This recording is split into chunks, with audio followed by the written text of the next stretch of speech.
ஆடிப்பெருக்கு.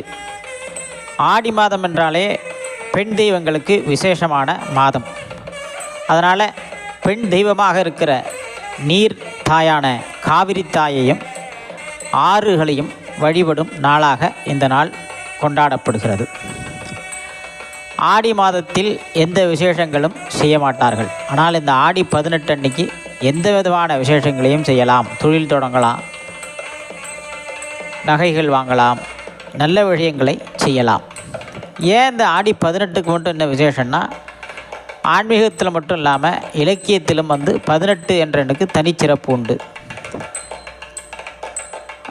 புராணங்கள் 18, இலக்கிய நூல்களின் எண்ணிக்கை 18, பாரத போர் நடைபெற்ற நாட்கள் 18, மகாபாரதத்தில் உள்ள அத்தியாயங்கள் 18, பகவத்கீதையில் உள்ள பிரிவுகள் 18, சபரிமலையின் உள்ள படிகள் 18, கணங்கள் 18, இப்படி 18 என்ற எண்ணுக்கு நிறையா சிறப்புகள் இருக்குது.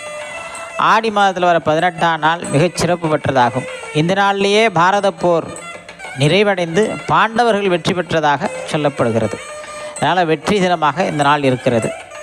இந்த நல்ல நாளில் ஒரு மஞ்சள் பிள்ளையார் பிடித்து வைத்து அம்மன் தெய்வங்களையும் பெண் தெய்வங்களையும் வீட்டிலே வழிபடலாம். ஆறுகள் இருக்கும் ஊர்களில் ஆறுகளுக்கு சென்று வழிபடலாம். அதே போல் ஆடிப்பெருக்கன்னைக்கு தாலிக்கயிறு மாற்றுவது ஒரு சிறப்பாக இருக்கிறது. அப்படி மாற்றும் பட்சத்தில் மாங்கல்ய பலம் ஏற்படும் என்று ஒரு ஐதீகம். அதே போல்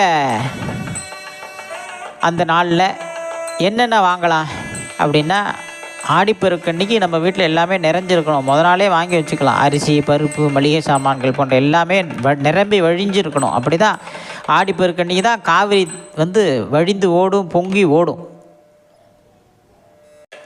அதனால் எல்லாமே வாங்கி வழிய வச்சுக்க வேண்டும். அதே போல் வசதி இருப்பவர்கள் தங்கம், வெள்ளி போன்ற பொருட்கள் வாங்கலாம்.